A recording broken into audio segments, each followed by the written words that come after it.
we'll go ahead and get started. Good evening. Thank you for joining us this evening.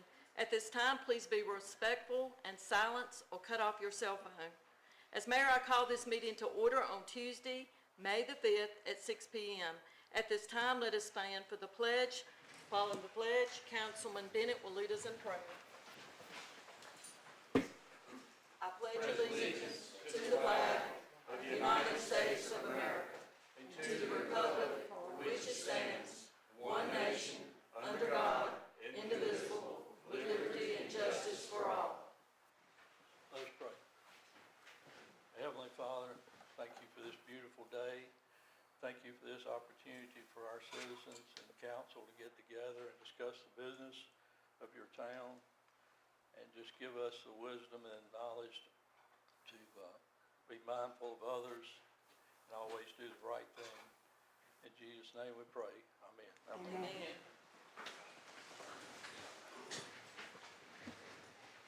Do I have a motion to approve the agenda this afternoon? There will be an amendment for item 8 under new business, and this will be the consideration of fireworks display for Stoneville's 150th anniversary.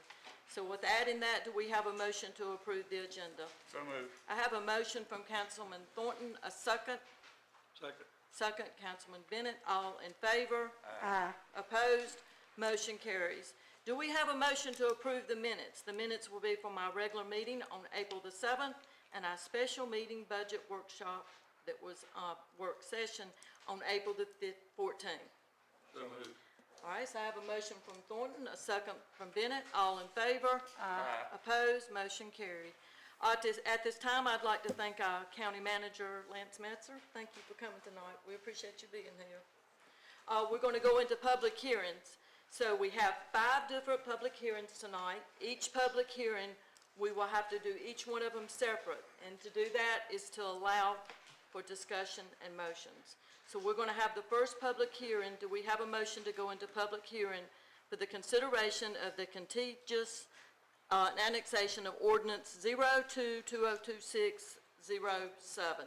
And this is, all right, so I have a motion from Councilwoman Daisy Smith, a second. Second. Second from Councilwoman Smith.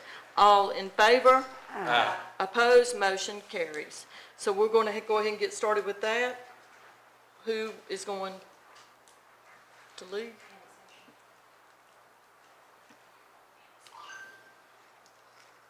You looking at me or? No, anyone. Are y'all going to lead? So item number 1 is simply request for that annexation by Mr. Mackridge. It has gone before the planning and zoning, and so he's just now requesting that annexation be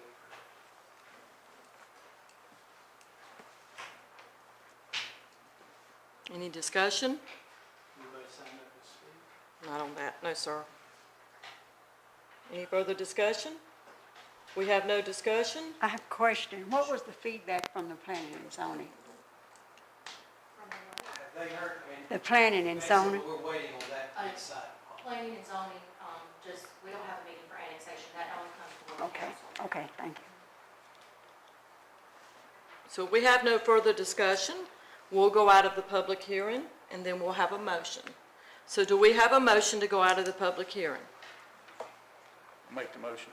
We have a motion from Thornton, a Second. second. Councilwoman Daisy Smith, all in favor? Aye. Opposed? So now we're out of public hearing, and we need to have a motion for this. Do we have a motion? I make a motion that we can do the consideration of annexation of property, the 15.4 acres, parcel ID number 185849. So we have a motion on the floor from Councilman Thornton. A second? Second? Second is Councilwoman Daisy Smith. All in favor? Aye. Opposed? Motion carries. Next, we're going to go into public hearing for the consideration of the demolition on ordinance 0-2026-05. Do we have a motion to go into this? Motion. We have a motion from Councilman Shelton, a second. Second. Councilwoman Jessica Smith. All in favor?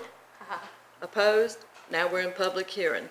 So we do have a couple of people, I think, signed up on this, if you want them to go ahead and speak. If you can, come up. You have 3 minutes to speak, and you can come up and state your reason.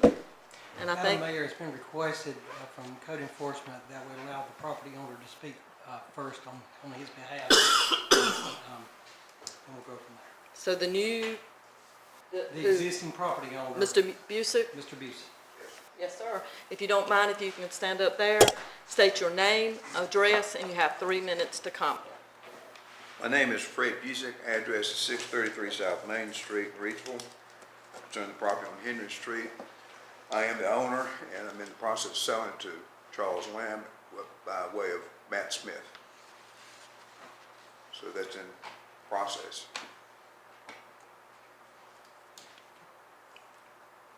Do we have any further discussion? Any questions? And Mr. Land is here. Yes. And I think he's do you want to speak after he gets, I mean, if I need to, I will. if you don't need to, you won't? This is the property that's beside 573. I guess in a nicer way, Yes. it's the Yes, sir. pink building, yes, sir. Two-story pink building. I mean, I guess I'm just curious, so you're the purchaser, correct? And you plan to refurbish, do you have a plan for the property? Not really, but Okay. I buy and sell properties, mostly in the private area, but I don't really know what to do with it, just fix it. Okay, so mostly to refurbish it, possibly to Oh, list yeah. it for sale? Okay, Yeah. I mean, no, I don't know if I'll sell it. Oh, you might keep it. I really don't know. okay. I just had bought it, we're supposed to close last Friday, and the attorney said let's put it off till tomorrow. Okay.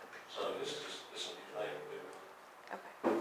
But I guess you do know, like in purchasing it, everything that have to be done to it and all the updates and everything there. I would assume from looking at it, I mean, nobody's talking to me about it. What Right. we need to do, but yeah, I think it's self-explanatory. Exactly. Thank you, You Mr. know, Busick, for coming. yes, sir. Thank you. So on that one, there will be no motion. So, sir? Eric, do you need to speak?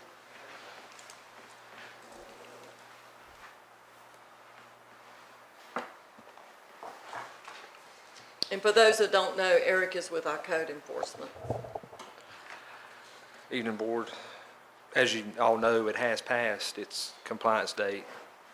And after the hearing, the compliance date was, of course, set for the property.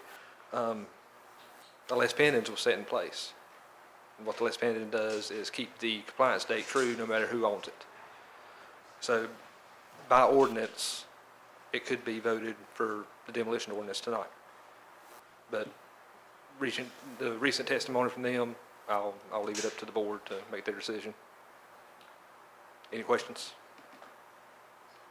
What needs to be done to the property? A lot.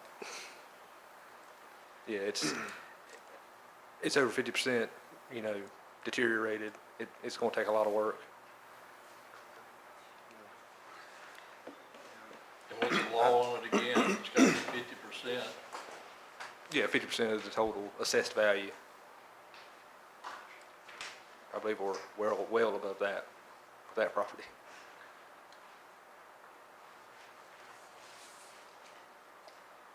I mean, I think personally, I'm very supportive of someone rehabbing that building. I think that's absolutely the right thing to do. I think my personal, and understand where you're coming from, would also be timing. Is this gonna stretch out? I mean, because obviously you see the position we're in now. We're gonna start coming at you and say, can you please do it? You gotta get this done. So we don't want you to be in that position either. No, it's not. I've done it before like this, fix it. So you're confident in it. Yeah. Any other questions for me? Any further discussion? Any questions? How soon do you plan on working on it after you purchase the property? I mean, we'll start, pretty soon, within a month, probably. And what do we normally give, when we give a notice? I can only recommend what's in the ordinance. That being said, I've seen other towns set stipulations, as in bring me a building permit in 30 days or something of that nature.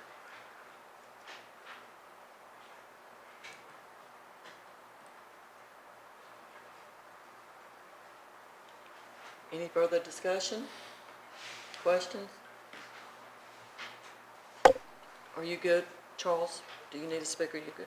No. Thank you. We need a motion on this. We got to go out of public hearing and then, yes, sir. So do we have a motion to come out of public hearing? So moved. I have a motion from Thornton, a second. Second. Second, Bennett, all in favor? Opposed, motion carries.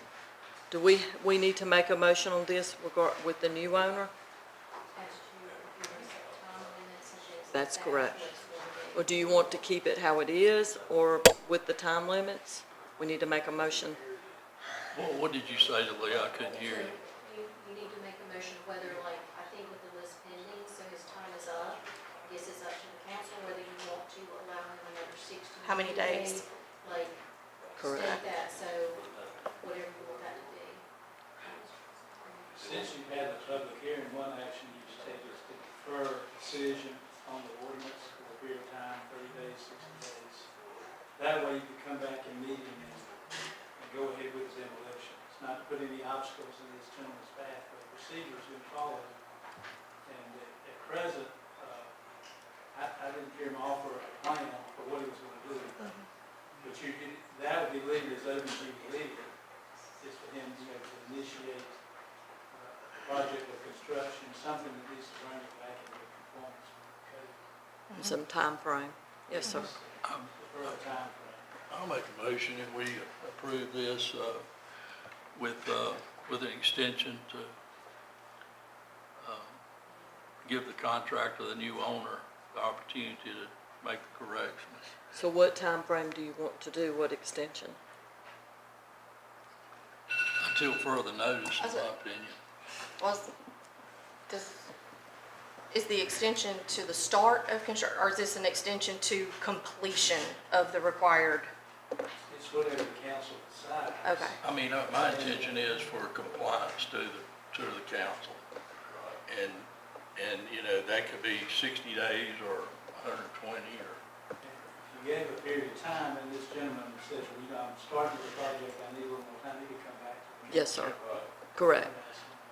Yeah, we don't want to be running in and out of here every 30 days or something. But, I mean, this has been going on a long time, and we got trust and faith in you that you're going to do the right thing. Thank you. So what is your motion? That we approve this property transfer, and that give the contractor and the new owner Yes, the sir. opportunity to do what he needs to do to bring everything in compliance. What How many time days? frame? How many days? I don't have a date. I'm just saying it would be implicit on what the board and the council would like. I mean, if we see it going on 90 days, then we can have another meeting on it. And council, I might recommend 60 days, good faith effort showing intent to make improvements to the property, if that's okay with that wording. I mean, who's gonna check and see who's doing what behind closed doors? Correct, but I think it would be obvious from some of the improvements that he intends to make. We will see that progress in 60 days. On the exterior or the interior? From the exterior primarily, as far as compliance with the ordinance would be exterior. But if we can say any kind of movement in the next 60 days, that would show good faith on the part of the new owner. I got you. Is that what you were talking about there? Tommy, I was just asking how long you think it would be to get it before we Can I say something? I think 90 days would be perfect, just to see effort. Oh, yeah, it'll be before that, yeah. So we have a motion on the floor from Councilman Bennett. You're saying to go ahead. And how many days are you saying in your motion, Councilman Bennett? If Mr. Shelton likes 90 days, that's fine with me. So you're making the motion on the floor for 90 days? Yeah. And, if he needs to come back up to 90 days to extend, and come back to us and see if we approve it, or code enforcement, just, You said on the outside part. or whatever you need to get done. I don't know what you're gonna do. But that's why we're doing it up here, to make sure. And I mean, it's not to give you a hard time, We're just having a meeting, we need to make sure it's clear. So you're making the motion then on the floor, and you're giving him 60 days, but you're saying go by what Mr. Shelton is saying and do 90 days. So is your motion to, Would the motion be to defer action on this ordinance? You used the word approve, but then you said approve the transfer. So you were saying to let him go forward. So would the motion be to defer action on this demolition for 90 days to give the property, new property owner an opportunity to renovate the property? I like that. That way they would come back to this council in 90 days if something wasn't done. Yeah. Or within 90 days, if the gentleman says, look, I'm this far through and I'm running this problem, I need something else. Give him time to have a good faith start on the project. okay, and I do want to make sure, even though he's making the motion, is that something you're good with? We appreciate you coming up here. Well, Eric suggested, well, he suggested 120 days, that's what I asked. I told him, I think that would be good. What did he say? He said 120 days? That's 4 months. It's right, must be done. Yes. I just read this. No, no. Madam Mayor, Yes, I sir. would go with the 120 days, because, the building inspections are going to be following up on whatever he does, whether it's electrical installation and framing, so that would be your gauge on where he is at that point, so I would say 120 days. Do you have a motion on the floor for 120 days? I do. Okay, so we have a motion on the floor from Councilman Bennett. Do we have a second? Second. We have a second from Councilman Thornton. All in favor? Aye. Opposed? Motion carries. Next, we're going to go into public hearing and consideration for the demolition of ordinance 0-202604. And this is the property located at 105 North Henry Street, parcel number 126226. Do we have a motion to go into public hearing? So, Have a motion from Thornton, a second. Second. Shelton, all in favor? Aye. Opposed? We're now in public hearing. So we do have, one person, Eric, signed up. Do we? Yes, sir?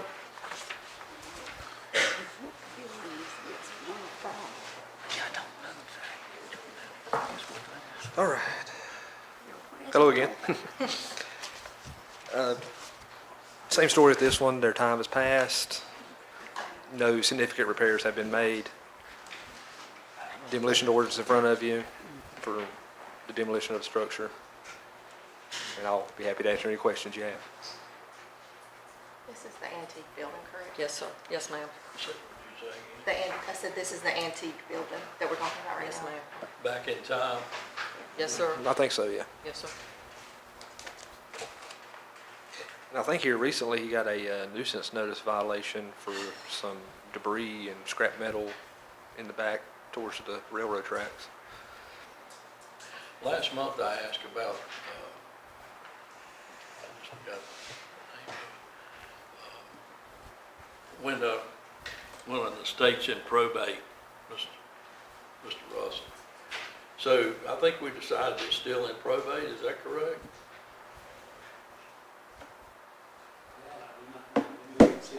That's Glen Street.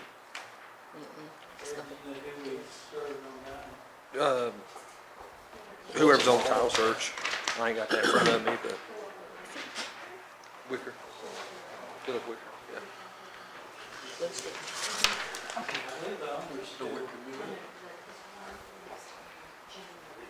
Yeah, his wife was on the title. No, number 4. number 3. Number 4 is the one in Florida. Back in time is appropriate. So can I ask a question? while he's Sure, looking? yes, So ma'am. while he's looking for that, Eric, can I ask a question, or maybe it'd be to Sure. you all, but I'm just curious. So if you demo a building that sits between, because I saw this, I guess it was Retail not too long ago, had a building that went down between some buildings. So when you say you're gonna demo the building in there, what does that do to, like, you go out and you get a quote for, and then we find out what the person says as far as like closing off the sidewalks or possibly part of the street, and do you have to put up additional supports for the businesses on either side, and because I know this is at the town's cost, and then a lien back on the property owner, correct? Without speaking of very limited knowledge, I'm sure Okay. you would have to get an engineer involved since it does share supporting walls between additional structures. So that would involve in the cost of part of the demolition to ensure that the properties on both sides would be secure, correct?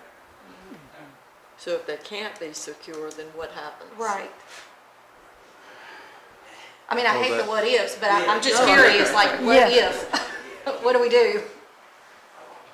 I guess you could probably board up the fund. I mean, it would be it wouldn't be no liability on town. It'd be the contractor who would have to make sure all this, that they, dot all their i's and cross their t's when they get into a project like this. Well, and I feel certain, I think in Reedsville, there was like a steel beam that ended up going up between the two buildings, if I remember correctly.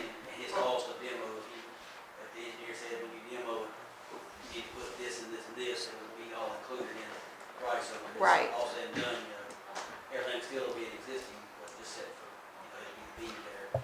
I guess I was just curious if we have budget to carry So is something that building too far gone for rehab. for rehab? No, I believe so, yeah. And that's kind of where I was going. Is there any chance, have they not been responsive at all in regards to we're willing to sell it No, or ma'am. I haven't heard anything out of them. If I can try to answer the question. The question was that Mrs. Wicker passed away, but the property was owned by Mrs. Wicker and her husband. It's what the law is called tenancy by the entirety, so when Mr. Wicker passed away, Mrs. Wicker passed away, it belongs to Mr. Wicker. And that's who you had to notice. Yeah, that's good. So her estate would not affect this property. The property, because it's owned as tenants by the entirety, passes. One of the spouses dies, the father's property passes directly to the other. It doesn't go through the estate. But I mean, if you have reasons you want to delay this, but That happens on day one? yeah, upon death, it goes outside of the estate, passes outside of the estate. So, Eric dealt with Mr. Wicker, the notices and the hearings were he Right, and I don't think he was present for the hearing. wasn't present here, so. He did meet with you and I Yeah. at Was one that- meeting here. That was for 300, right? Because he owns both. I don't Or maybe think I got at it that time backwards. we had both conversations about both, did we not? You did. He did a little bit of repair work up there, like on bricks and some of the things like that, just a little bit though. He did something about a month and a half ago, there was people in the back.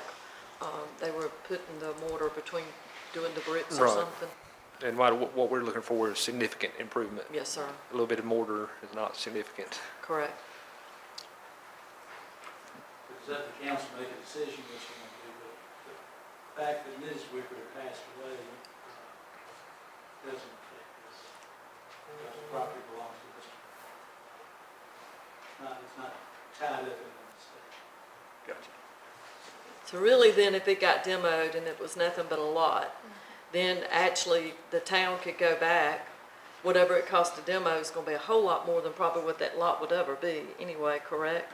I mean, there's no telling what it would cost to demo that. For the safety between the two buildings on the side also. Right. So, that's hard. Because once you tear it down, then you've got the land there. It's just And I mean, I'll recommend this to y'all, and you tell me how you feel about it. Well, we'll go ahead and collect some bids for it, and we can revisit it with prices next month. I think we have to know that. Me too. I mean, we have to know financially what the impact of this is, and if there are any other options. I agree. Yeah. Mr. Russell, can we make that decision here, or do we have, It's like the other, you can defer decision on this ordinance until next month. so we can do that right now, not have to come out, we will have to come out of public hearing, but can we, this decision to do this now? Or do we need to, Come out of the public hearing and you And can make a decide. decision to yes, sir. defer it until next month. So if we're good with this and there's no other questions other than what we're gonna decide, Do we have a motion to come out of public hearing? So moved. So I have a motion from Councilwoman Daisy Smith. Do we have a second? Second. From Thornton, all in favor? Opposed? So we're now out of public hearing. So do we have a motion? I make the motion that we defer this for 1 month. That would be parcel 126226, ordinance, location 105 North Henry Street. And we're deferring it for Right, Eric to get, for Eric to get back with it. with quotes. Right. Okay, do we have a motion on the floor from Councilman Thornton? Do we have a second? Second. Councilman Shelton, all in favor? Opposed, motion carries. Eric, you can just stand on up there. So do we have a motion to go into public hearing in consideration for the demolition of ordinance 0-2026-06? And this is what we just did, right? Yes, I'm sorry, 300 South Glen Street, yes. So it's the same Same owner, just different property. Yes, sir. And you can continue. Same story with this one. It's just a residential property. We spoke about it last month. We got a estimate from a builder of what the repairs would be. I believe y'all have that in your packet. It does exceed the 50% repair costs, reasonable repair costs for the property with his quote that y'all are provided with. So yeah, at this point, I would recommend demolition of the structure. And what's the value of the property? 235, 242 is what's on the sheet packet. I had 198, I think. Okay, I thought it said about, probably land. I was probably including Yeah, land. you know, just the structure. I think it was 198,000. Yeah. And I believe his repair costs were 150. He said 150-200. Yeah. And does that include marble countertops, or what are we talking about? Nah, that's just exterior repairs. They're gonna have to remove a lot of stuff that's on the inside just to be able to get in there to see what else is wrong with it structurally. Yeah, I mean, it's a big project.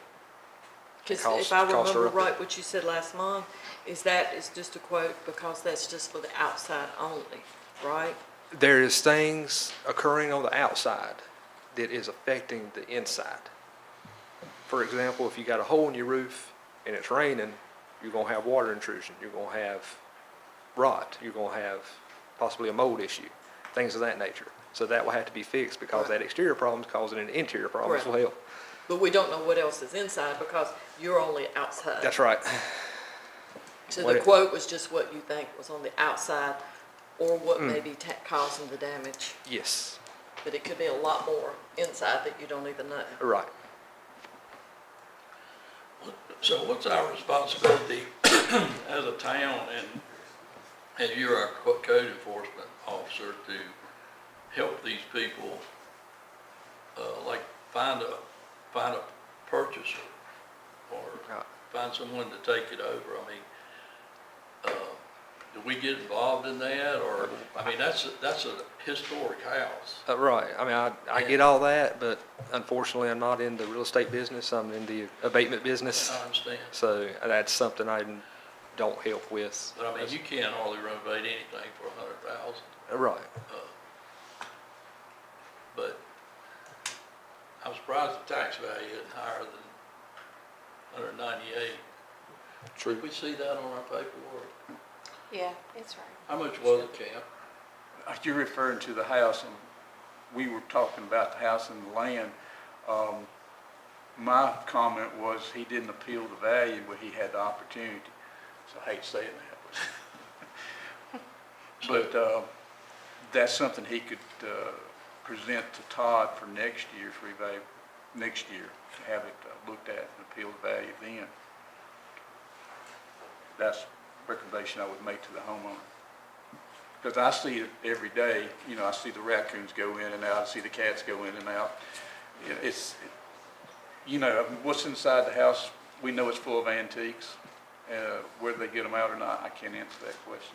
And with the process of demolition, if there is, things on the inside of value, we will give them a chance to remove it or collect it and store it for them until they can pick it up. You know, Mr. Bennett, they did re-roof it several years ago, and they cut the tree limb that was growing inside out, so we hope that they repaired that, but that doesn't take care of the fascia board, which you see and I see. You Right. talking about the house or the pink building? The house, the house. The house had a tree limb that was growing through it. Pin oak.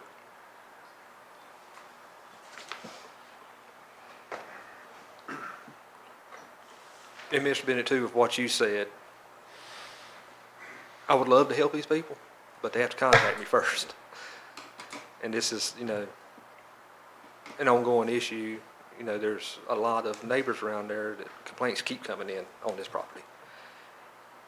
They would have to reach out for me before I could help.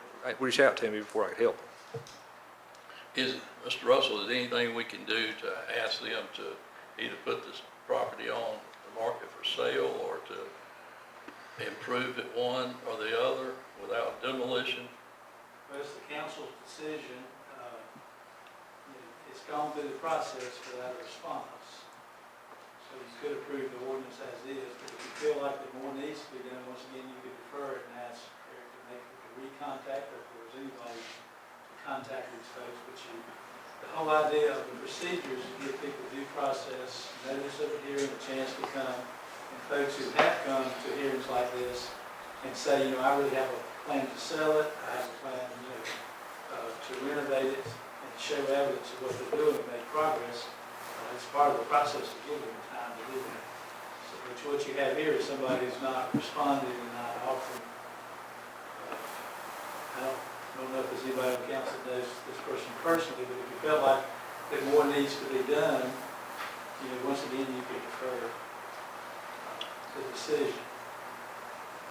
As Eric says, if there's, in the process of demolition, it's part of the process of demolition, if there's stuff of value, that you do try to retrieve things of value.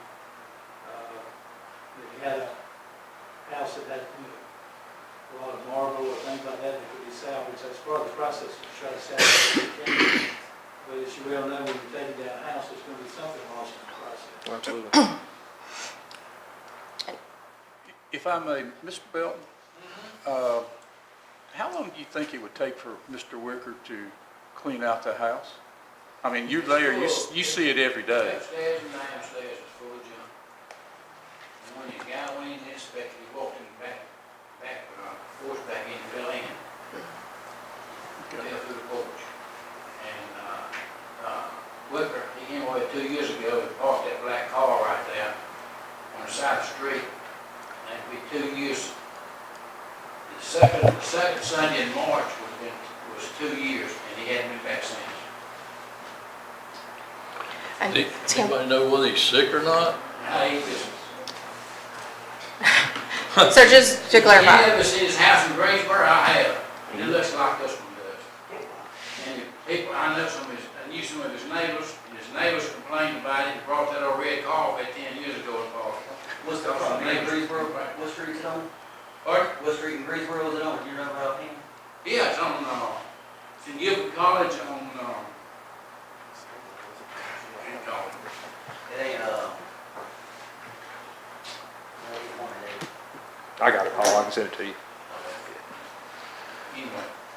Well, Eric, would you be opposed if we gave him 90 days to clean the house out before we do the demolition? Absolutely. And again, I'll get you some prices on it too while we're waiting. Well, Yeah, go ahead. if we headed in that direction, I mean, I'm just seeing this as somebody came to town 10 or 15 years ago with hopes and dreams and bought a house and bought a business downtown. And things didn't go exactly like they wanted them to go. And they're on hard times right now. I just, I mean, I see it kind of like the first one we talked about, where we can give you another 30 days or something to find some more out about it, you know, try to make one last ditch effort to get up with these people. And And I mean, like like Mr. Russell said, like I've said, they were given notice, and they were given notice about this meeting tonight. And can we just clarify, so just to make sure that I'm reading this correctly, this particular property, this has been going on since May of 2024, That's correct. May 8th of 2024. Right. May I say something Okay. without sounding too, I'll be blunt. If you keep giving extensions, Yeah. I don't think 90 days is, I would go 30 or 45 days. I wouldn't go 90 more days on this property. Speaking of this property in Greensboro, I think I know exactly what you're talking about. I would go 45 days at the most. I wouldn't even go 60 days. That way, you know, you're not to say wasting money, town's time, but if we don't do something, then it just looks like, well, town, they'll vote on it, keep giving extension, and then other people, if they let their house go, they're going like, well, you gave him. If we're not setting the standard, then we need to move forward with the property instead of revoting. I understand some of them, but they've got a process of notice, final notice, hearings, they've been some mailed, everything, so I would go no more than 45 days on it, if that. I mean, just, I know it's hard times for people, but, you know, when it's an eyesore to the town, and it's a constant complaint, you know, and then it looks like, well, code enforcement ain't doing their job. Because, you know, some of the people who may complain may not be here, some of them may be, and all they can say, well, I complained, why ain't nothing being done about it? And then it starts, well, we can complain, but the town ain't gonna do nothing. So I wouldn't go no more, I wouldn't go, my suggestion, 30 days, vote on the next one to move forward, whatever needs to be done on it, that's, in my opinion. And that's totally up to y'all. And we all appreciate your opinion and Eric's opinion, but we want to be sort of reasonable with them. I think, give them the 90 days, but you go ahead and collect with the information we're going to need for demo, and then let him know, hey, that's it. I just figure being fair. So you're saying doing that, and like on day 91, you'll already have the quotes? You'll have the quotes. And then once you get the quotes, you're gonna have to come in here and get approval of which quotes is gonna be approved, but that can't be approved before the 90 days, 120 days, Yeah. you see, it just keeps going further out. right? Where if you did like the 60 days of what you're saying, or Day 40, or 90, 30 you could days, Vote on 90, 91, if you approve it, he could have a contract lined up right, to do whatever needs to be done. yes, 90 days, these are 120. right. I see what you're And saying. now you're in 2 years working on one case. And then you've already got the quotes and you're already set on go, because he's got enough time that he's- to have the quotes, have it ready, and if not, it's starting it. And, you know, if he gets a quote, maybe he'll honor it for how many days, because, you know, cost of gas and fuel and everything else. Dump fees, all that. Huh? Yeah, dump fees, all of that. Yeah, I mean, that's a good point Paul made. I mean, if we wait 90, 120 days, a quote that he gave me 30 days from now ain't gonna be the same as 120 days from now. You know, I know it's our job as code enforcement, and y'all job to help the town, but you can't help them if they don't help themselves. That's just, I know it sounds harsh, but that's part of the business. These letters going out certified mail, do they have to sign for them? They do. It goes out first class and certified.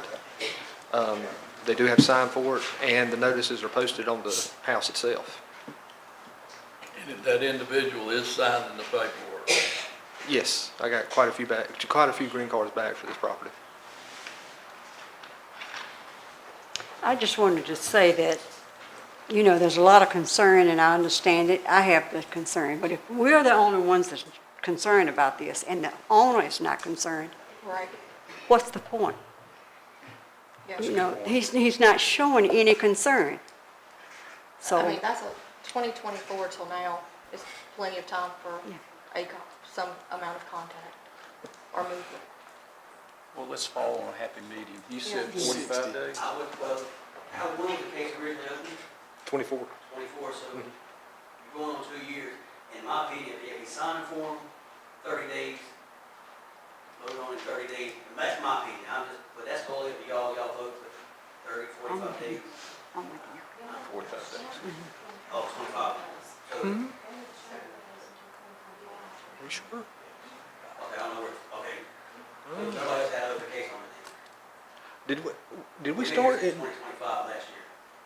March. So it's been exactly a year and almost 2 months that we've been working on this one case. 24 was because I transferred it from your It says complaint Town of book Stoneville to our stuff. contacted Code Enforcement Office. That's right. So still a year you've been working on it. The owner has signed for the green card, so he's aware of what's going on, that he's in violation. To elaborate a little more on that 24 date, when we first started here, there was a book of all the violations in the office down there. Where I'm getting the 24 from is I pulled a complaint from that book and then started the case on it. You just gotta remember, you know, if you give them this, then you gotta give them the extra 30 days for a town to vote on it, so. Like I said, in 30 days, the contract price may change after 60 days or 90 days. That's understandable. I mean, I hate to be like that, but you know, if I'm signing for it, I'm aware of it. What now? So we need to get a motion. Do we have to come out of this session for the first reading? So do we have any other further discussion, questions? If not, we'll go out of public hearing and a motion can be made. So do we have a motion to come out of public hearing? So moved. Have a motion from Thornton, a second. Second, Councilwoman Daisy Smith. All in favor? Aye. Opposed? So we're now out of public hearing. Real quick, board, if I may, I want to introduce somebody to you. Come on up here. This is Kelly. She. Some of y'all know me. I know Camp does. I'm Kelly Howell. I'm retired from the Sheriff's Department after 25 years in 2015. 6 of those were with code enforcement with Tinker Woods. And since, I think I've worked with state code enforcement for like 4 or 5 years.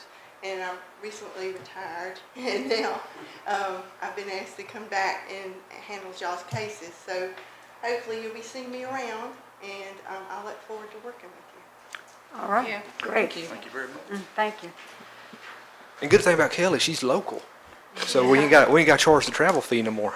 It's true. And she did work for Lauren in Roxborough her whole time, and she got a lot done in Roxborough, so she's gonna assist with us here. So we need to have a motion made.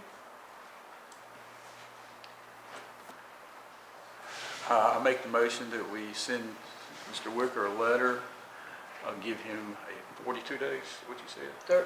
It's totally up to y'all, 30, 45, 50, 60, that's y'all. I wouldn't, I mean, my opinion, 30 days. 45. 30, 45. 45, that's totally up to y'all. 45 days. And Eric will have the cost on what it's going to cost to take it down. So we have a motion on the floor from Councilman Thornton. Do we have a second? I'll second. Second, Councilwoman Jessica Smith. May I say one thing? Yes, sir. With the 45 days, that will total to 60 days. Yeah, Yes. so it's into another month. Yeah, Yeah. you voted on it, you guys voted on it in August. That's fine. So, So we have a motion and a second on the floor. All in favor? Will you read the motion back? Will you please repeat your motion? The motion was to give Mr. Wicker 45 days to remove what he needs to remove out of the building. Eric's supposed to have a price together on demolition, and we proceed from that point. And how do we proceed? Well, if Eric hadn't got everything, Mr. Wicker hadn't got everything out, then I guess we'll tear it down. For But if demolition. he has not removed everything in that house, it becomes our property. No, what you need to, you have to approve the demolition ordinance. So what y'all be doing is deferring consideration of the ordinance for a period of time. So if it's 45 days, it would come back, I guess you're saying, August. Is that probably you got 45 days from now, which is May, June, July, maybe. So it would be at that meeting, the July meeting, where you would know what the results of that was, and then you would have the opportunity to approve the demolition ordinance. So you're deferring, y'all have not been processing this so that you approve the ordinances and giving them time to rescue themselves. You're deferring approval of the ordinance, consideration of the ordinance. So that's what you're doing. It doesn't, it would not be demolished until you approve that ordinance. So I don't know, it almost sounds like we're making a threat to remove the valuables and personal property in order to allow us to do a demolition on someone else's private property. Well, you've given him opportunity to remove it. If you follow this process, it's for the public interest, something that's, that's demolished, it's dangerous, you don't know who's gonna go in or what's gonna come to that, diminishes property values. The state law allows you to go through this process and to order the demolition of it. If you order the demolition, then that creates a lien, then you have a lien for the cost of the demolition, which you can enforce against the property. It doesn't become the town's property until all those steps have been completed. Eugene, correct me if I'm wrong, but I believe you put that lien on any property that the person owns within town limits? That's right, the lien's on the property that's demolished and any other property the owner has in the town limits. And that's to aid you, a lot of times you have a piece of property that might cost you $15,000 to tear down, but when you sell the lot, it only goes for $8,000. So it can be a judgment. So it's a step-by-step process, and the whole idea is to give the owners due process, opportunity to be heard, fair hearing. And if they don't follow through that, they're not complying with the ordinances, that's the way for the town to enforce its own ordinances, about having minimum standards for structures. I have a question, I should know the answer. Are the property taxes on that property current paid? Something we can try to look up online. They are, aren't they? At the time I had the hearing, I believe they were paid. I don't think 2020, or this year's due yet. Right. But last year, 25. Right, last year's paid. So we still have a motion on the floor, and we have a second. Do you want to keep that? Because we have a motion and second, so we've got to do all in favor? Aye. Opposed? One opposed. Motion carries. Mr. Russell, I'm gonna go ahead, okay? This was like the tax bill. Okay. We have one more going into public hearing, and that's the demolition and ordinance of ratification of 104 West Matthews Street. And this is the consideration of ratifying the adoption of the demolition on ordinance 0-2026-01 for the property located at 104 West Matthews Street. And this is confirming the demolition charges and declaring a lien. Yes, council, Did Derek leave too? He was signed up. Okay. So basically, this is a simple step to ratify that we did demolish the property at 104 West Matthews. And this is just to make a declaration that the cost of said demolition will be attached as a lien to the property. And a lien would be held if the property owner does not pay the invoice for the cost. Before we do the motion for this one, can I ask a question, Julia? You probably know this. Is the buildings or whatever on that same street, are they on this same property as this house, or their separate address? So that's a separate, okay, won't go into this one. Okay, got it. Do we have any questions, concerns? Where is this property exactly? West Matthews. This property is 104 West Matthews. It's already been removed. It was It's down there demolished. where James Brown lives. Across the street from James. Joe, yeah. Okay, I got you. Does it look cleaner down there, James? Does it look cleaner down there, James? If you took those 3 trailers with them, I got you. So do we have any further discussion? So at this time, we'll make a motion to go out of public hearing. Do we have a motion to go out of public hearing? So moved. Have a motion from Thornton, second. Second. Councilwoman Daisy Smith, all in favor? Aye. Opposed? Motion carries. So we need to make a motion, have a motion on the floor. I make a motion for the ratification of the adoption of the demolition ordinance 02026-1 and the associated resolution. Okay, so we have a motion on the floor from Councilwoman Jessica Smith.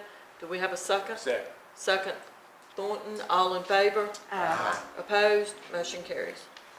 Okay, that gets us out of all our public hearings. So we got a couple of proclamations tonight. We'll start with the National Public Works Week. Whereas public professionals focus on infrastructure, facilities, and services that are vital importance to the sustainability and resilient communities, to public health, high quality of life, and well-being of the people of the town of Stoneville. And whereas these infrastructure, facilities, and services could not be provided without the dedicated efforts of public works professionals, who are engineers, managers, employees at all levels of government and the private sector, who are responsible for rebuilding, improving, and protecting our nation's transportation, water supply, water treatment, and solid waste systems, public buildings, and other structures and facilities essential for our citizens. Whereas it is in the public interest for the citizens, civic leaders, and children in the town of Stoneville to gain knowledge of and to maintain an ongoing interest and understanding of the importance of public works and public works programs in their respective communities. And whereas the year of 2026 marks the 66th Annual National Public Works Week, sponsored by the American Public Works Association. Now, therefore be it proclaimed that I, Kathy Stanley Galvin, Mayor of the town of Stoneville, do hereby designate the week of May 17th through the 23rd of 2026 as National Public Works Week. I urge all citizens to join in the representatives of the American Public Works Association and government agency in activities, events, and ceremonies designed to pay tribute to our public works professionals, engineers, managers, and employees, and recognize the substantial contributions they make protecting our national health, safety, and quality of life.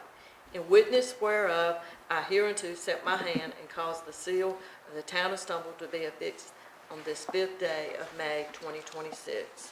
So we do really appreciate the public works. There's some of the people you don't, when you need them, you appreciate them when you need them, that's for sure. Next, we have proclamation for National Police Week. Whereas the Congress and President of the United States have designated May 15th of the Year of Peace Officers Memorial Day and the week in which falls National Police Week.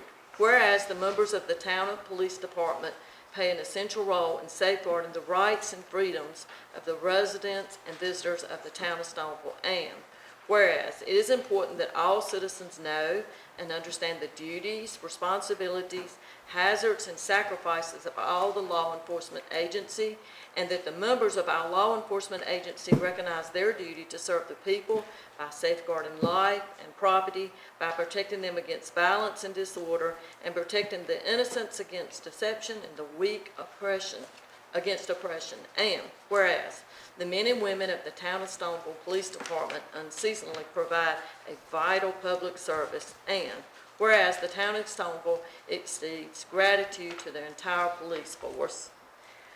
Now therefore, I, Kathy Stanley Galvin, Mayor of the town of Stoneville of North Carolina, do hereby proclaim the week of May the 10th through the 16th, 2026 as National Police Week, and call upon its citizens and upon all civic educational organizations to observe this week by honoring those loyal and devoted law enforcement officers, past and present, who are dedicated to preserving the rights and security of all. I proclaimed May 15, 2026 as Peace Officers Memorial Day, in honor of those law enforcement officers through their courageous deeds have made the ultimate sacrifice and service to their community, or have become disabled in the performance of their duty. And let us recognize and pay respect to the survivors of all fallen heroes, in witness whereof I hereunto set my hand and cause the seal of town of Stoneville to be affixed on this 5th day of May 2026. And Becky, we do thank you, and thank you for everything that you do, and all the police.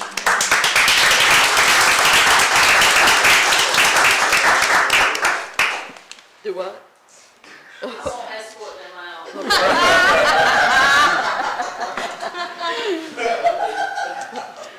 So we have no old business, and we have public comments, and we do have 3 people signed up for public comments. So if I call your name, if you don't mind, state your address and your topic of concern. And the first one will be Steve Evans. And remember, Steve, you have 3 minutes to come. The other 2 behind me are letting their minutes go to me. Yes, well. sir. Okay. My name is Steve Evans. I live on 103 Glendale Street in Stoneville. My reason for being here tonight is to request that you guys take a real hard look at the proposed new fire truck that both the chief and assistant chief's been working on for 3 months. We have aging equipment, as most of you know. We had our oldest truck, which is engine 71, 26 years old. It was purchased in year 2000. We had some mechanical disability with it the other week. It cost over $9,000 to get it going. It's got to the point that it may not be dependable. Our other engine, which is a 2014, is 12 years old. Our tanker, which is 2003, is 23 years old. Our brush truck is 12 years old. Our squad is 10 years old, and the chief's vehicle is now 7 years old. Back at the first of the year, the chief came to you about requesting to see about purchasing a new truck. He was told to go ahead and try to get bids out. He had 3 bids. One from Pierce was $1.2 million. C.W. Williams was $1,002,000, I believe. And emergency one was $990,000. Those bids were on a 30-day compliance. We have exceeded those 30 days going into 3 times. Pierce has now not sent a revised bid in. They will not hold their bid of $1.2 million. Both C.W. Williams and E1 has extended their bids to give you ample time to commit to that. Right now, if you commit to a truck, it's a 3 to 3.5 year delivery time from today. If you order it tomorrow, it's 3 to 3.5 years to get it in. We can't afford to delay this any longer. Back in 2024, if I stand corrected, you had a female CPA stood in front of the board, and I know some of you weren't here then. Town manager wasn't here. The finance officer was an old person. She sort of bashed the town for some of the things that had been done by the town. She did mention at that point in time that you were going to need to purchase a new truck, and she did mention the amount of $1 million. I think maybe some people got their feelings hurt afterwards because her contract was not renewed. You now have a new CPA since that time. But Joel, for the last 3 years as chief, is asked to have his capital outlay of $40,000. It has been turned down each year in order to try to balance the budget. That's coming back to bite us in the butt right now. My understanding, your contingency fund is over $1 million, I think 1.3 million that you have in the bank. And I know you're not supposed to spend it all, I understand that. But we need a commitment to go ahead and get these trucks started this way. We cannot afford to drag it out anymore. If they go up on a modest 2.5% on $1 million truck, you're talking about $25,000. If they go up 5%, that's $50,000 in 1 year. If they go up 10%, that's another $100,000 that we don't have. I know right now we have an ISO rating of a 5, which is pretty good for a small town. Anything below a 5 really doesn't affect residential, it affects commercial. Each point below a 5 affects commercial about 8.5% as far as lowering their taxes and everything. I know this because I helped when I was chief back in 2005, 2009. Mr. Smith, who's no longer with us, he had me come in and talk to his insurance agent, and we sat down and discussed that. ISO is really big on equipment. They really are. 50% of your total rating is based on equipment, pump capacity, water flow, training, and personnel. That's 50%. The other 40% is based on water in itself. 10% is based on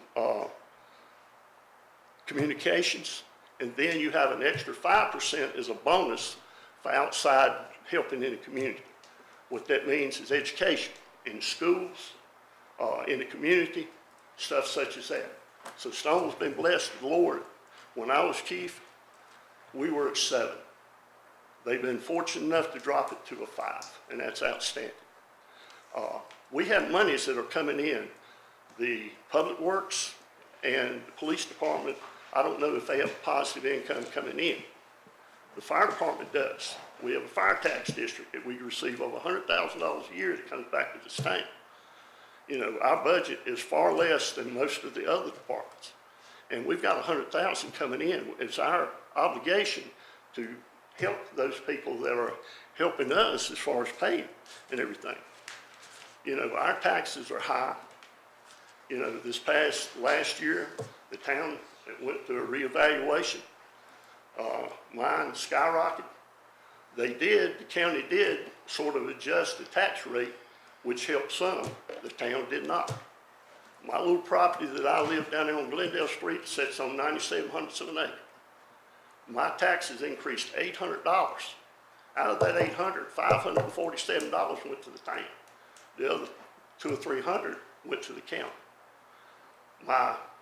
Last year, Tammy and I, we were called in to our insurance agent. He wanted to do a re-up on our insurance because we had multiple things that we had insurance on. He told me that the Department of Insurance was going up on their insurance. He did inspect it. Well, this April, when my insurance came due, mine went up 40%. So we can't afford to have any more increases. And you voting to go ahead and get that truck will help.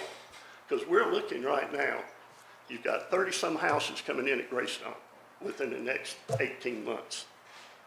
You've got Eagle Hills, which was closed last Thursday. They're going to have 80 houses.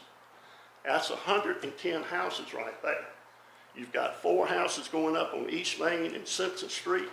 You've got a house going up on Jerry Street right now.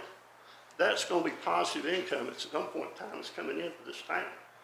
You've got 14 trailers down there that they're redoing, that they're going to be opening up pretty soon. All those properties have to be protected. They have to be protected by the fire department.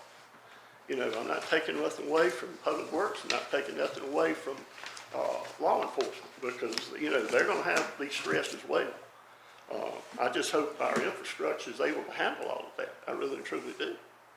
But, you know, sometimes the fire department's looked at as a cash cow.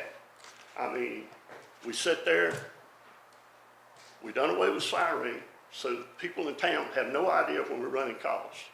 Last year we ran 440 calls. This year we're at 124 as of Saturday. You know, we run medical, we run fire. You've got a big housing development that's coming up, getting ready to come up over there at the corner of Ledbetter and Janet Road. We will be responding as second in or third in on that, at that residential when they get those houses going. So we need the equipment, we really do. And I would appreciate that anything that you guys can do to help us with that. I mean, we need to go ahead and commit to that. The money's there. The longer you delay, the higher it's going to get. I talked to one of the guys over at Reidsville the other day. 6 years ago, they bought a brand new truck. It was fully equipped. The only thing it didn't have in it was radios, $556,000. That's what they paid for a fully equipped truck.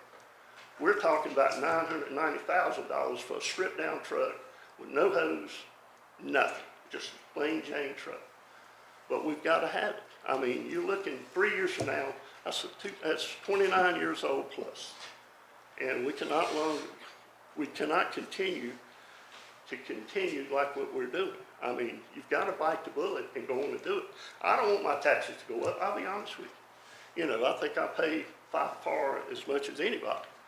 I sometimes don't understand why we pay both county and town, but, you know, I know there's some county things that we received, you know, some benefit from. It's a lot of things. When I take my trash to the dump, I have to pay. I go to court, I have to pay. You know, so I get very few free things from the county. Police department, sure, the county backs them up. But in return, they back up the county. So it's a give and take situation there. So I just don't understand all that. But I did want to just talk to you about that and, you know, to see, you know, what we could do in order to go ahead and get that going and going in a positive way. I mean, a lot of people don't know what the fire department does. They really don't. Lord, don't strike me down between now and the 16th of June. I'll be there 49 years. And it's been a struggle. It really has. You know, we're seeing not a lot of people wanting to join anymore. More stuff's being put on us every day. Used to, back in the 70s, fire, we were told when we were in class that fire doubles in size every 8 minutes. With the new fabrics and everything now, I'm sure fire doubles in less than 8 minutes. So our job is to get on scene as quick as we can and apply water to it. Fire works off 3 things. You've got to have the fuel, you've got to have the oxygen, and you've got to have the heat to have fire. You take any one of those 3 out of that fire triangle out, you put the fire out. So our job is to get there and put water on it. We get water on it, we cool the heat, we put the fire out. The quicker we get there, the better equipment we have, the better chance we have of saving property.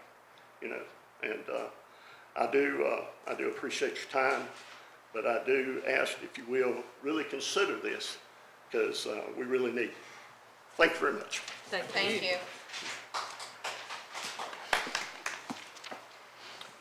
Next is new business, and we'll start with the consideration of ordinance 0-2026-8. This is the amendment to chapter 91, Fire Prevention and Protection, section 9104, Fire Prevention Code of the Town of Stoneville Code of Ordinance to incorporate fire alarm system regulations. So council, we currently have in our code, the North Carolina Fire Prevention Code, which indirectly mentions some of these fire alarm regulations that was requested. We spoke with the fire marshal, and she felt in order for her to be able to have some enforcement action behind our fire alarm inspections that we needed to incorporate the language specific so that she could enforce those regulations. So what we've done is we've incorporated the Rockingham County Fire Alarm System regulations for her request into our current Fire Prevention Code with the hopes that this gives her more authority to enforce those regulations.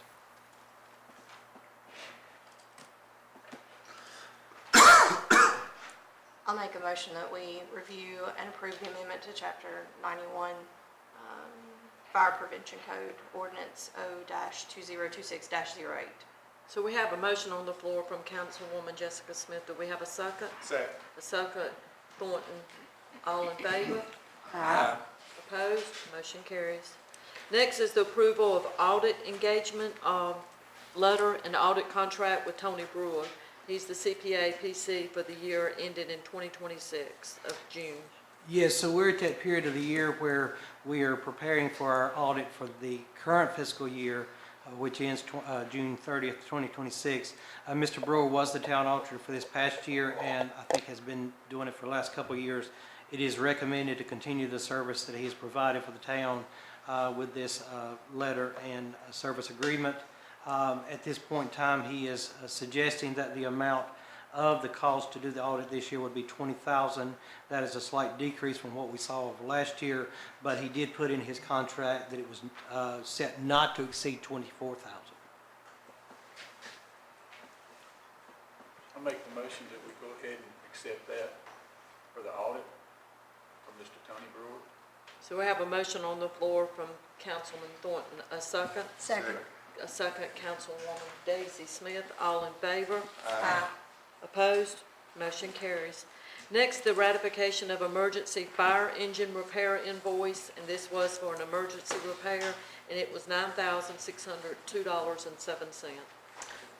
Yes, Council. So, as mentioned by Mr. Evans, one of the fire trucks did have issues with part of the fuel pump, and so that was considered an emergency for the fact that it is one of the active fire trucks that we have. So, I used the emergency authority to grant that and tell them to go ahead and make those repairs. And then this is simply an act to ratify that expenditure to be spent.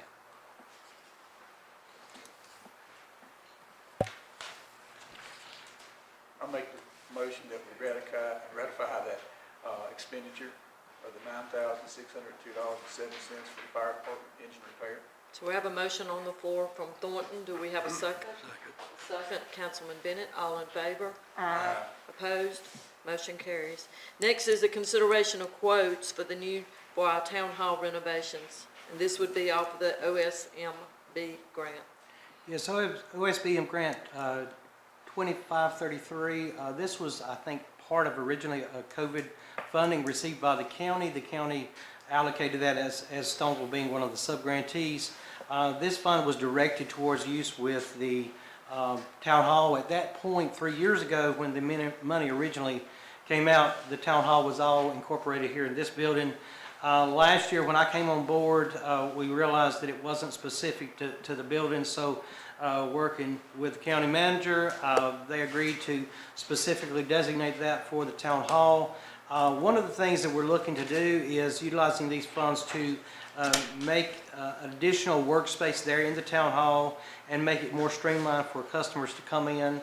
At the same time, providing additional safety measures so that if we have to access funding from the vault, that we're not going out where the general public is. So we placed or sent out 3, even though the amount is less than required from a formal bid, so we did the informal. We reached out to Don Powell, to Dawes Properties, as well as Dwayne Bateman. 2 of the 3 reached back out with a request to come by and visit to see what the plans were for the office. Both Powell and Dawes did come by and visit. After receiving the same information, they were given a drawing of proposed changes within the layout of the building. They both came out with exactly the same quote of $12,000 to be able to make those changes based on the drawings and preliminary discussion that we had.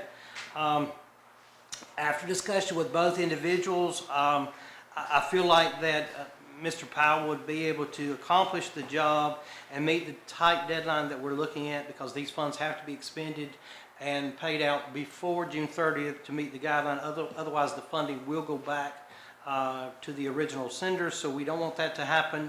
But Mr. Powell did suggest he felt like he could have it accomplished well within the time frame. In discussion with Mr. Dawson, I think some of his work would have been contracted out, which might create some timing issues. So at this point, our recommendation is to go with Don Powell's company to make the renovations recommended at the town hall. I make a motion that we approve Powell and Associate as the contractor using the OSBM grant 20533 for upgrades to town hall. So we have a motion on the floor from Councilwoman Jessica Smith. Do we have a second? Second. A second, Councilwoman Daisy Smith. All in favor? Opposed? Motion carries. Next is a consideration of quotes for the drainage issue that's located at 106 Glendale Street. So the property owner at 106 Glendale did request, that came before the council, regarding some concerns with wash off of the road water runoff that she felt was compromising her property. After much discussion, the council agreed to solicit quotes to install the requested berm that she says will resolve the issue. Initially, we hoped that this quote would come in under $3,000 so that we could handle it internally there in the office. However, with the cost of cement, etc., as you can see there, we received 2 quotes out of 4 that were asked to place a bid on this. The lowest bid was with Harris Concrete with $64.85. The other, Walter T. here from Stoneville, was at $67.58. We have funds within the road construction and maintenance project line item that is currently in the budget, so we're well within that. So we're requesting consideration of this quote and who you would like to award this to. Again, lowest bid is Harris, but speaking with Mr. Curry, he feels like either company would do a great job.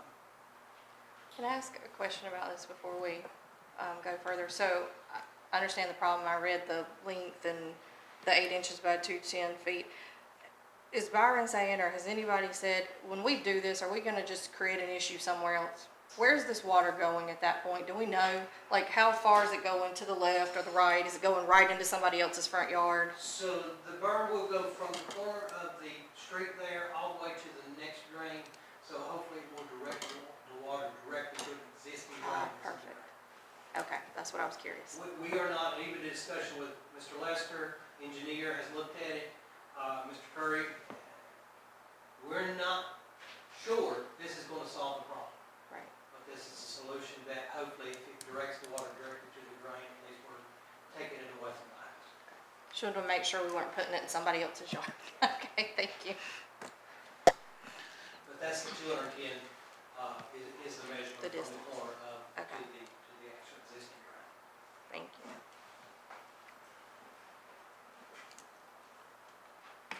I make a motion, we take this recommendation on 106 Glendale Street. What was it, contractor? Harris Concrete was the lowest bid contractor at 64. Harris Contract, yes, okay. Harris Concrete. Harris Concrete, yes. So we have a motion on the floor from Councilman Bennett. Do we have a second? Second. A second, Councilman Thornton. All in favor? Aye. Opposed? Motion carries. Next is consideration of Colonial Life volunteer employee benefits. All right, item number 6 on the agenda is, as you said, consideration. Colonial Life contacted Mary Ann regarding some potential benefits that their company felt they could offer our employees. This would be supplemental to anything that the town is paying on behalf of the employees, and it would just provide them with a variety of options, accidental policies, critical illness, cancer, etc. These would be voluntary on behalf of each employee. They could meet with a representative from the company and then could choose to whether to have that directly drafted from their paycheck. One benefit of this offering would allow not only employees to have this option, but it also would provide an option for the council and the mayor to also participate in if they wish to do so. So this would have no fiscal impact on the town. It would just simply provide that additional option for another vendor to come in and offer. And so we wanted to put that as an option for our employees. I'm sorry, I talk a lot. I'm sorry, y'all. Just one question. So I went through that packet. Is that like, is it set across it? Like in there, I didn't see like the price scale inside the packet.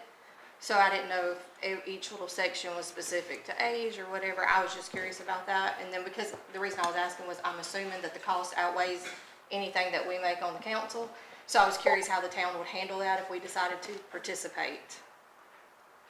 So would owe the town, having really. worked with this company before in my previous position, I mean, you could actually pay it directly. Oh, you can? Yes. Okay. You wouldn't have to do payroll deduction, but for our employees, that might be the easier option.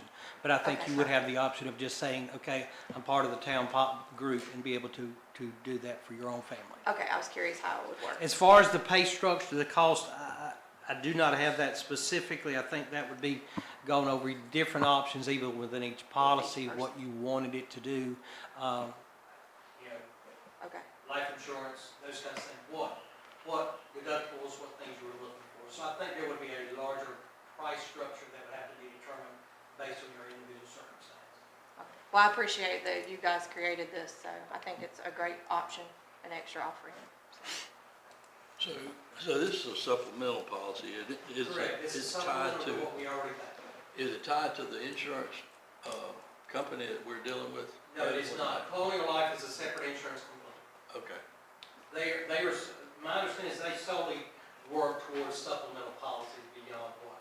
So when we're searching a new insurance company possibly, or making a change, would they have access to this same type of thing? You mean as far as supplemental plans? Yeah. Some insurances do offer supplemental plans, but most of the time what that happens, it's still, for example, we're with Blue Cross and Blue Shield. Blue Cross and Blue Shield, my understanding, does not have a supplemental plan that they would have that would work hand in hand with the existing. I think you would still be looking at some additional company coming in and offering supplemental. So Colonial Life, I mean, and not that I'm not getting anything out of this, but Colonial Life, I mean, I never had a problem when I had a claim that I needed to submit.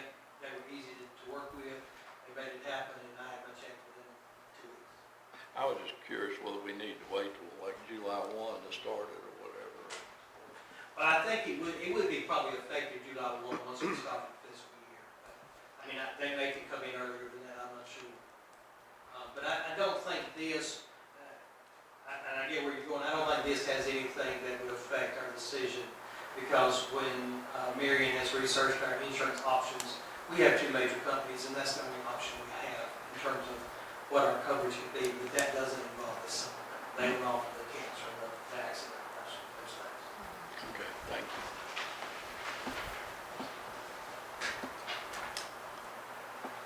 I'll make a motion to approve to allow Colonial representation, let's see, Colonial Life Voluntary Employee Benefits to the town of Stoneville. To have a motion from Councilwoman Jessica Smith. Do we have a second? Second. Second from Councilman Thornton. All in favor? Aye. Opposed? Motion carries. Next is a consideration of quotes to upgrade security cameras at the Stoneville Park, downtown, and the downtown Pocket Park. Yes, one of the, I think this has been in the works for some time, because the camera system that currently exists at the park, I'm not sure if the police department can see it, but I know the town hall's access to that, for whatever reason, due to the age of the equipment, we've not been able to see the camera system and what's going on. So in looking at trying to repair that versus upgrading, the recommendation was from William Evans, the contractor who does the cameras for us, to simply look at an upgrade, propose this upgrade. Again, what it would do in terms of the Memorial Park, we would go from a 4-camera system to an 8-camera system. It would put more eyes on our walking trail as well as our enclosed park shelter, so that, you know, if there's someone doing things that are illegal or whatever, we've got access, we've got some footage that our police department can use, but at the same time, it helps us monitor the security of those that want to go down and use the park. Same is true for the Pocket Park. It would increase camera capacity so that we could actually be viewing what's going on in the Pocket Park at all times of day. And the Pocket Park cameras would actually link into the police department and run off the same system there. So the only thing I would say there with the estimate is that I hope every council member got the upgrade. So the camera upgrades are going to maintain the same, but after doing the final numbers from our contractor that will do the electrical to install these new cameras, that cost went up significantly from what we were looking at. So approximately $3,000 in new wiring, running wiring from the state at the Memorial Park to the pole, which will allow Mr. Evans' company to run the cameras and view the angles to which we want them to run.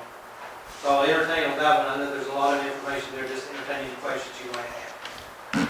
Where are the 4 currently there? Where are they? Currently, the 4, there is, help me out here. I think all 4 of them are actually pointing from the concession stand building. So that's where they're accessing the power, so that's why we've got to move the power. No, so that's where those set of cameras are, but what they're wanting to do is install one camera, at least one camera over at the enclosed shelter. Okay. In order for it to get power, we have to put an outlet. In order to put the other 2 cameras that would be pointing back towards that building and the parking lot and the trail, we have to install it on one of the light poles that goes to the playground, to the ball field. Okay. That is because of whether it's a 110 or a 220 or whatever, but basically he said he could possibly do it, but in order to install it just directly to that pole, he would require that pole's lights to remain on all the time, or the cameras would go down. So in looking at other options and the outlets around, the closest junction box that he could use would be coming off the back of the stage and run across the property in behind the flagpole and attached to the pole that we want to attach these plugs to. And what, in here, was there a breakout for the in-town, the Pocket Park cost versus just doing the large? There are I 2 missed separate, it. if you look at Triad Surveillance Solutions, the one estimate says City Park, that's the Memorial Park. It's in the, right here in the header. So it says City Park, that's the Memorial Park. And then the I one see. for the Pocket Park says Main Street Park. You call it something different, we call it. That's, the Main Street is the one across from Tammy's place, and the other one is the other park. who's gonna be perusing these cameras? So we have a screen in the office that we watch when they're up and functional. You also have access to them, correct? Yeah, it's down now. Or will have access once it's up. That's one of the issues, is the box that's in the concession stand is gone back on. The one thing that I hear and have heard for years is people, particularly ladies, are afraid to walk down there because of the walking trail. Right. Up in the woods, and it's grown up quite a bit in the last 10 or 15 years. Right. So, did you look at putting anything up there on that walking trail where? So the way he's proposed angling, we would see the entrance, both the entrances to the walking trail. He did not propose one going up on the trail itself. That would be even more costly to run the power up that far. But he did say repositioning the ones that are on the building now, so that we're pointing one towards the parking lot, one more towards the actual entrance on that side, and then the same would be true of the two that we plan to, or want to mount to the pole. One would point at the actual child's playground area, one would point to the entrance to that, to the walking trail and the parking lot there next to the creek. Could you put ring cameras or something up there on the walking trail, and where they video people, or? But you'd have to have Wi-Fi that reached that point to make it run. Right. Well, we got Wi-Fi down there, Up there. but just wondering, I just think most people think it's a threat to walk And on that's, the trail. you know, this doesn't solve all the problems down there, but we felt like it was at least an improvement to provide some additional security. Because at least we can see now who's coming and going in the parking lot, who will be coming and going on the trails. Now, we wouldn't, I mean, if someone, heaven forbid, if someone come through the woods and was waiting at the top, you may or may not catch that, but at least we would see them if they use the main access points in the park. How long when they record, does it keep it like 24 hours, 3 days? Does it record them? You can program it for what you want. So like the ones here at the PD, I have for 10 days. Correct, okay.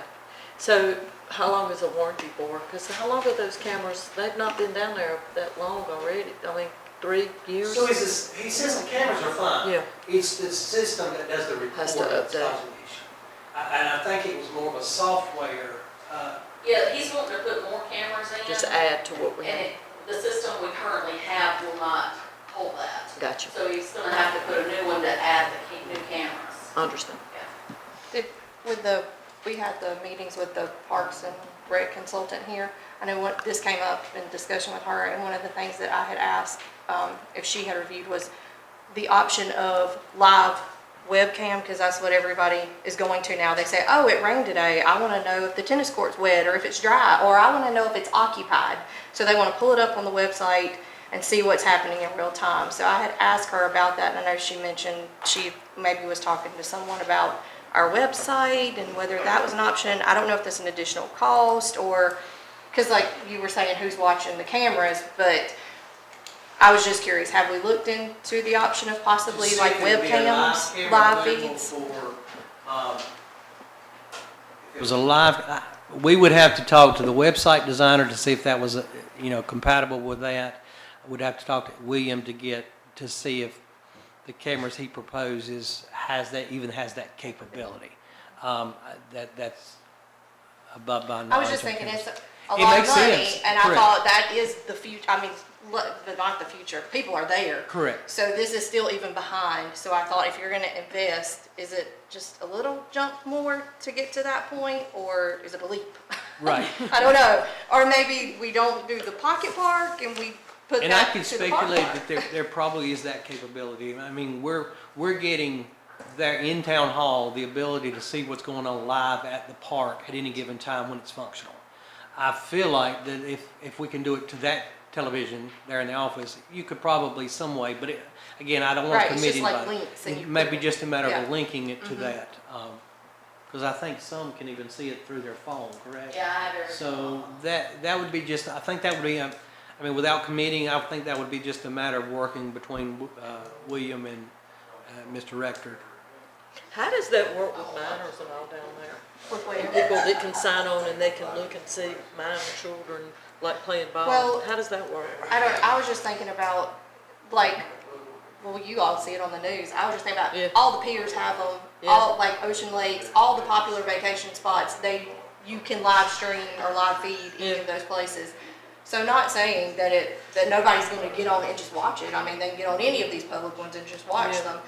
But it's also a service, and it seems to be where technology is today, so I thought I would just ask Oh, it's- while we're discussing it. Not saying it's what we need to do, just asking. Is this video only, or has it got audio on it? No, you can't do audio. Okay. So it's not infringing on anyone's rights, Right. any of this? Right. Can't do audio.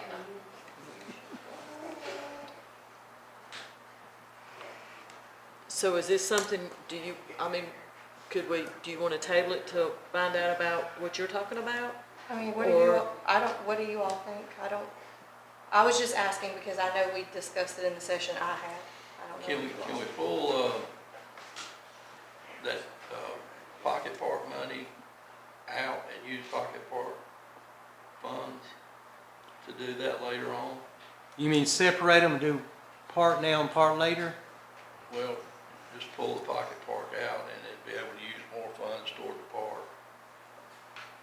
So, I mean, yes, we can do either, we can do one proposal, we can do both proposals, that'll be up to the council if you want to do the main part. If you want to delay this decision until we see what the consultant comes back with, that may be an additional recommendation of, some reconfiguration of the way things lay out at the park. I mean, that's up to you. When do you expect that? When does she come back to us with the first feedback from the So, park? so she's still working. I spoke with her actually today. So she will be here at May Day. She's going to be starting a survey. Each household in town of Stoneville, as well as the ETJ, will be receiving a link to be able to complete a survey. She hopes to leave that open 4 to 6 weeks, and then after some additional stakeholder discussions, feedback groups, those kinds of things, she hopes to have a proposal, or not a proposal, but a report back to us probably sometime August.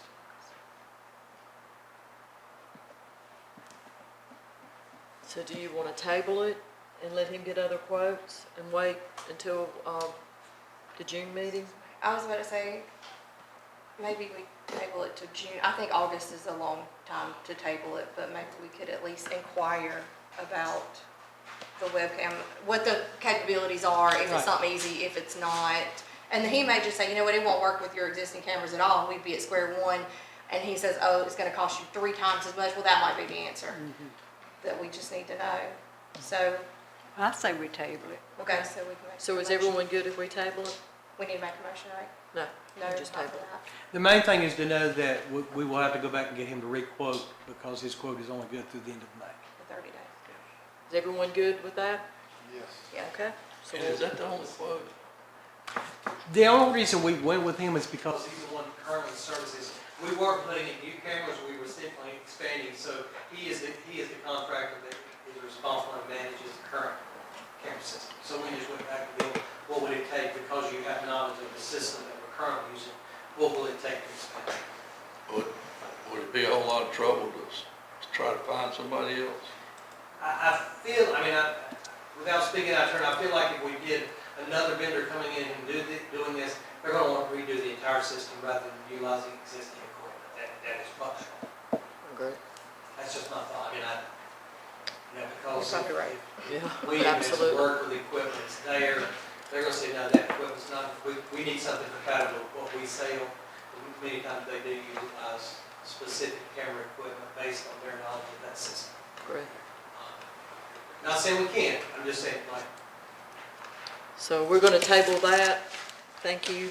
Next, we have number 8 that we added, and that is the consideration of the fireworks display for Stoneville's 150th anniversary. all right, so this last item, as you know, the town will turn 150 years old come March 5th of 2027. And so as part of that proposal and preparing for the 150th celebration, Councilwoman Jessica Smith and I and a couple others kind of had that conversation. We talked a little bit about fireworks back and forth. And so she made contact with Tim Tucker regarding a potential quote for a fireworks display. And so this is someone that has done the McMichael High School graduation ceremonies in the past, and everybody seemed pleased with those. And I just think the inclusion of fireworks display for our 150th would be a milestone recognition that we need to try to bring back. So he put together a quote, and you can see there in your packet different options. After looking at this, he did have one proposal at 10 minutes, and that doesn't sound like a long time, but if you watch fireworks, it's fairly long, with an additional, what's the word they use? The finale. So that'd be $67.50. And just part of his contract requires, or he asks for, a retainer fee of half the cost of the display.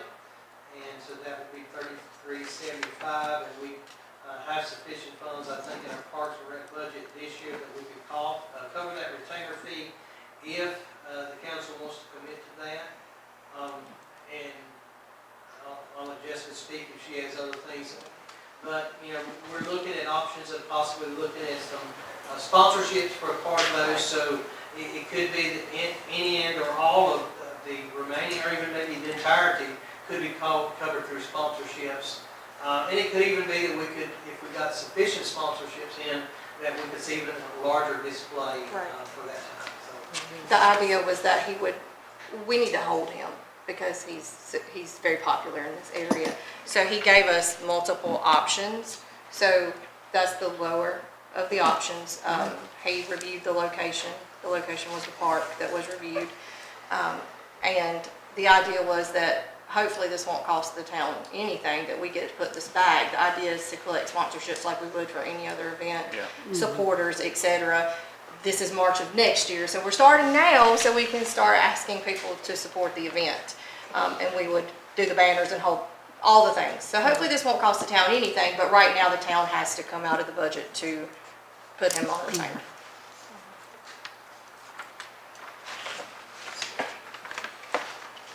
What date are you talking? I mean, I know the date, but what date are you It talking? was It would be the Saturday. after. So March 5th will be a Friday, so March 6th would be the day we would look at. Okay. I just factored that a day of in with the fireworks Saturday night. And I guess that would be like an all-day event, just having all kinds of It would be things. vendors, music. I mean, we're gonna collect for the whole thing. It would be a full-on festival, and pray it's not freezing cold is all Yeah, what we're gonna that's do. true. Wear your coats. That's true. But yeah, it would be. And sunset, I checked it, I think was like 6:20 is what it's estimated to be right now, so it will be super late. Like, you can watch fireworks, you can still go eat dinner. That's the plan. True. So, but I yeah. make a motion, we go ahead and approve this fireworks display on March what? Six. He said the 6th. Yep, so we have a motion on the floor from Councilman Bennett. Do we have Second. a second, Councilwoman Daisy Smith. All in favor? Opposed? Motion carries. Next is the town administrator report. So I talked to none tonight, but the one thing I do want to do a recognition of Miss Cindy Stanley. We want to thank her. She's responsible, and Kathy, you may have helped her, but she's planted flowers in all of our planters throughout town in preparation for our May Day Festival, so we want to publicly thank her. And then also Joy Claybrook and Maria Bridges, they are preparing and have already started some of the legwork, but we'll be putting out the veterans flags as part of the celebration here in May as well. So we want to recognize their contribution to the town. That's it? Yes, ma'am. Okay. So we got it. Sir? We just renewed, I guess, we just renewed the, Mr. Sands' contract. And I do want to thank him for everything that he's done this past year. Yes, absolutely. You far exceeded any of our expectations. We appreciate you very much. Absolutely. We do. We have a few announcements. We have our budget work session, that's on Tuesday, May 12th. We have a special meeting budget presentation, that is on Thursday, May 14th. Senior bingo, that's always fun, lots of cool prizes. Not that I'm senior yet, I don't think. I probably am, believe it or not. Not that there's anything wrong with that. That's right. So we have our very first, whether like last month, I think people thought it was, but our first cruise in is May the 15th. That'll be a fun time. The May Day Festival, come out, you know, Delia, Marianne, and the girls, they work really hard on this. So we need to come out and support that. That's a good day. Of course, we'll be closed for Memorial Day, and our next meeting is, and budget meeting will be on Tuesday, June the 2nd. That's about all I got to say. And as I said last month, if you've got anything in this world, if you can't be anything, just be kind. You don't know what people are going through. That costs you absolutely nothing in this world but to be kind. We do have a request to go into closed session. So at this time, we're going to go into closed session. It will be section 6, which will be a personnel issue. So at this time, have a motion to go into closed session. Make a motion. We have a motion from Councilwoman Jessica Smith, a second, Bennett, all in favor? Aye. All right, so we're going into closed session.